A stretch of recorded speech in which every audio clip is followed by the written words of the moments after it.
ملتان سے بھائی محمد نذیر صاحب نے سوال لکھا ہے۔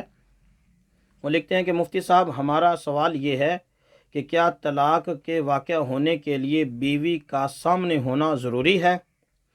اگر بیوی سامنے نہ ہو اور بندہ بیوی کو طلاق دے دے تو کیا اس سے طلاق ہو جائے گی یا نہیں؟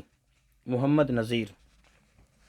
جی میرے محترم بھائی، طلاق کے واقع ہونے کے لیے بیوی کا سامنے ہونا کوئی ضروری نہیں ہے، حتیٰ کہ بیوی چھوڑ کر کسی اور انسان کا سامنے ہونا بھی ضروری نہیں ہے۔ بندہ تنہا بیٹھا ہو، اکیلا بیٹھا ہو، تنہائی میں اس نے اپنی بیوی کو اتنی آواز سے طلاق دے دی کہ جس سے تکلم متحقق ہو جائے، یعنی تکلم پایا جائے، اور تکلم پائے جانے کی جو مقدار لکھی ہے وہ یہ ہے کہ بندہ اس آواز سے کہے کہ اس کے اپنے کان سن لیں، یا لفظ کی ادائیگی ہو جائے۔ جب لفظ کی ادائیگی ہو تو اپنے کان میں آواز پڑ ہی جاتی ہے، بشرطے کہ بندے کے سماعت ٹھیک ہو اور خاموشی ہو، سناٹا ہو، اس میں وہاں کوئی شور شرابہ نہ ہو۔